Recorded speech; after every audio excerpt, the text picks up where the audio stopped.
जय हिंद दोस्तों, मैं AP Gupta, HOD biology, momentum छात्र संघ चौक, गोरखपुर। हम लोग नीट सीरीज के नेक्स्ट वीडियो की बात करते हैं। नीट सीरीज में हम आपको वही पॉइंट्स इलेबोरेट कर रहे हैं, बता रहे हैं जो नीट के पॉइंट व्यू से बहुत ज्यादा इंपॉर्टेंट है। तो उसी सीरीज में आज हम लोग ब्लड के फ्रैगमेंट्स या ब्लड के एलिमेंट पे चर्चा करेंगे। जैसा कि हम जानते हैं, ब्लड में दो एलिमेंट होते हैं, एक दो कंपोनेंट होते हैं, एक प्लाज्मा होता है और एक फॉर्म्ड एलिमेंट होता है। तो टोटल ब्लड का 55% प्लाज्मा होगा और 45% फॉर्म्ड एलिमेंट होता है। तो फॉर्म्ड एलिमेंट में तीन एलिमेंट होते हैं। तो आप कह सकते हैं एक WBC होता है, एक प्लेटलेट्स होता है और एक RBC होता है। तो हम कह सकते हैं WBC, इसको ल्यूकोसाइट्स कहते हैं, और प्लेटलेट्स को थ्रोम्बोसाइट्स कहते हैं और RBC को एरिथ्रोसाइट्स कहते हैं। तो हम formed element, blood formed element की बात करते हैं। फॉर्म्ड एलिमेंट, तो ब्लड में जो फॉर्म्ड एलिमेंट है उनकी बात कर रहे हैं। तो फॉर्म्ड एलिमेंट, इनका परसेंटेज कह सकते हैं 45% होते हैं टोटल ब्लड का। और इसमें तीन प्रकार के एलिमेंट। तो सबसे पहला हम बात करते हैं WBC। तो WBC, अगर WBC काउंट की बात करते हैं तो इसका काउंट 6000 से 8000 होता है। 6000 से 8000, 6000 to 8000 इसका काउंट होता है। नेक्स्ट हम बात करते हैं प्लेटलेट्स। तो प्लेटलेट्स का काउंट, तो प्लेटलेट्स की काउंट की बात करें तो इसका काउंट जो होगा 1.5 लाख से 3.5 लाख। तो 1.5 लाख से 3.5 लाख इसका काउंट होता है। नेक्स्ट हम बात करते हैं RBC की। RBC जिसको आप एरिथ्रोसाइट्स के नाम से जानते हैं। तो एरिथ्रोसाइट्स का काउंट यह 45 मिलियन से 55 मिलियन तक हो सकता है। तो ये तो हमने बात कर ली काउंट की, लेकिन अगर इनके लाइफ स्पैन की बात करें तो इसका लाइफ स्पैन 2 आवर से 28 डेज तक हो सकता है। और इसके लाइफ स्पैन की अगर हम बात करते हैं, प्लेटलेट्स के लाइफ स्पैन की अगर हम बात करते हैं, तो प्लेटलेट्स का लाइफ स्पैन ये 10 डेज होता है, 10 डेज। और यदि हम बात करते हैं RBC की लाइफ स्पैन, इसका लाइफ स्पैन 120 डेज होता है। तो life span of the RBC is the 120 days. तो 120 दिन इसका लाइफ स्पैन होता है। इसमें से हम लोगों को सीखना है WBC के बारे में। तो WBC को हम ल्यूकोसाइट्स के नाम से जानते हैं। तो WBC is called as the leucocytes. और ये WBC दो प्रकार का होता है, हम जानते हैं। एक होता है ए ग्रैनुलोसाइट्स होता है, और दूसरे की अगर बात की जाए, दूसरा होता है ग्रैनुलोसाइट्स। तो ए ग्रैनुलोसाइट्स, इसमें ग्रैन्यूल्स नहीं होते हैं, और ग्रैनुलोसाइट्स इसमें ग्रैन्यूल्स होते हैं। तो इसको हम कैसे याद करेंगे? याद करेंगे इस तरह से, BEN GALME, बंगाल में। तो क्या लिखा है?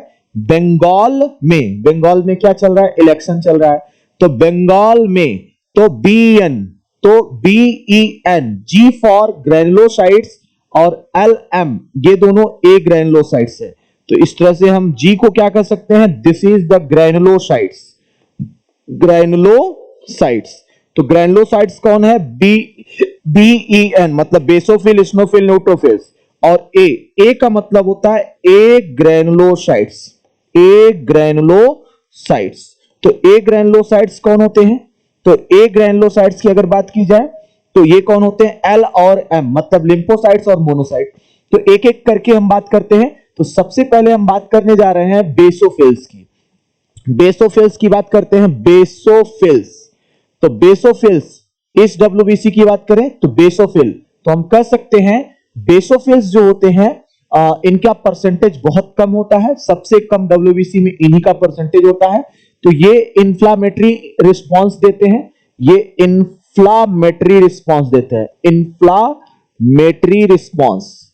तो ये इन्फ्लामेटरी रिस्पॉन्स देते हैं, रिस्पॉन्स। तो इस तरह से हम कह सकते हैं यह इम्यून सिस्टम का सर्विलांस का काम करते हैं, इम्यून सिस्टम के सर्विलांस के काम करते हैं। ये सेक्रेशन करते हैं हिस्टामिन H2S, इसको इस तरह से याद करेंगे H2S, H फॉर हम कह सकते हैं हिपैरिन, हिपैरिन। तो हिपैरिन एक एंटीकोगुलेंट्स होता है। दूसरे H फॉर होता है हिस्टामिन, हिस्टामिन। और यस S फॉर होता है सीरेटोनिन, सीरेटोनिन। इस तरह से ये तीन केमिकल का सेक्रेशन करते हैं। हिपैरिन इसको हम जानते हैं यह एंटीकोगुलेंट्स होता है, एंटीकोएगुलेंट्स मतलब ब्लड को क्लॉट होने से रोकता है। हिस्टामिन ये वैसोडाइलेटर होता है, वैसोडाइलेटर। तो वैसोडाइलेटर होता है, कहने का मतलब ये ब्लड प्रेशर को घटाने का काम करेगा, बीपी को घटाने का काम करता है। तो यह ब्लड प्रेशर को घटाने का काम करता है। सीरोटोनिन यह वैसोकॉन्स्ट्रिक्टर होता है, वैसोकॉन्स्ट्रिक्टर। तो दिस इज द वैसोकॉन्स्ट्रिक्टर, ये ब्लड प्रेशर को बढ़ाने का काम करता है। तो इस तरह से हमने सीख लिया H2S क्या होता है। नेक्स्ट होता है बेटा, नेक्स्ट होता है इस्नोफिल्स। तो इस्नोफिल्स की बात करते हैं, इयोसिनोफिल, इयोसिनोफिल्स। तो इयोसिनोफिल्स या एलर्जिक इन फंक्शन होते हैं, एलर्जिक इन फंक्शन, एलर्जिक इन रिएक्शन या एलर्जिक इन फंक्शन। तो ये एलर्जिक इन रिएक्शन या एलर्जिक इन फंक्शन होते हैं इस्नोफिल्स। नेक्स्ट हम बात करते हैं न्यूट्रोफिल्स, न्यूट्रोफिल्स। तो न्यूट्रोफिल्स इसके लिए हम बात करेंगे, ये मोस्ट अबेंडेंट WBC है। तो neutrophils are most abundant WBC, this is called as the most abundant WBC। सबसे अधिक मात्रा में या सर्वाधिक मात्रा में पाए जाने वाले WBC न्यूट्रोफिल्स होते हैं। ठीक, अच्छा नेक्स्ट हम बात करते हैं लार्जेस्ट WBC, लार्जेस्ट WBC, सबसे बड़ा WBC कौन है? तो हम कह सकते हैं लार्जेस्ट WBC मोनोसाइट्स होते हैं, मोनोसाइट्स। तो मोनोसाइट्स लार्जेस्ट WBC होते हैं। अच्छा नेक्स्ट हम बात करते हैं, अगर आपसे कहता है कि फैगोसाइटिक WBC कौन है, फैगोसाइटिक WBC। तो फैगोसाइटिक WBC पूछता है तो कौन है? तो सिंपल सी बात है, हम कहेंगे M और N, M और N। M और N क्या बता रहा है? मोनोसाइट्स और न्यूट्रोफिल, मोनोसाइट और न्यूट्रोफिल। तो इसको हम ऐसे याद करेंगे, मन क्या किया?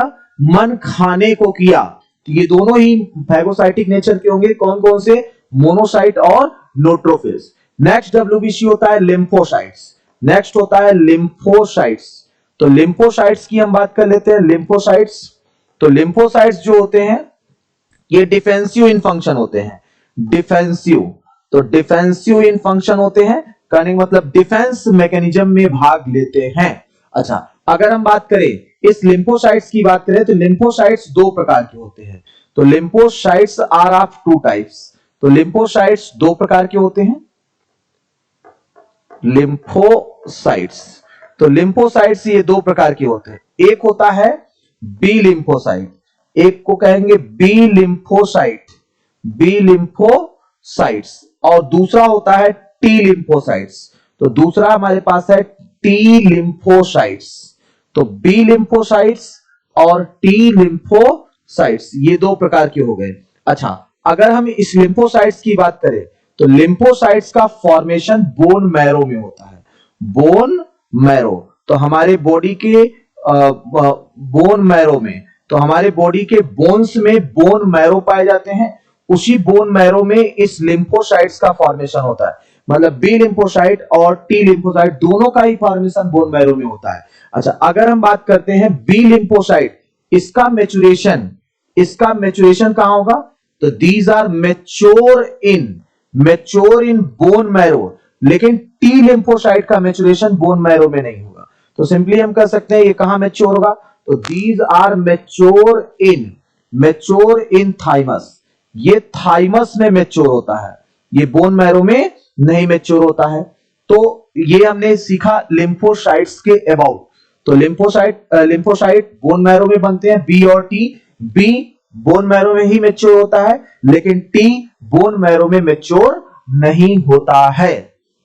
तो नीट स्पेशल में हम लोग सीख रहे थे डब्ल्यूबीसी के अबाउट। अच्छा, अगर हम बात करते हैं डब्ल्यूबीसी में न्यूक्लियस की बात करें, तो डब्ल्यूबीसी सारे डब्ल्यूबीसी न्यूक्लिएटेड होते हैं, सब में न्यूक्लियस पाया जाता है।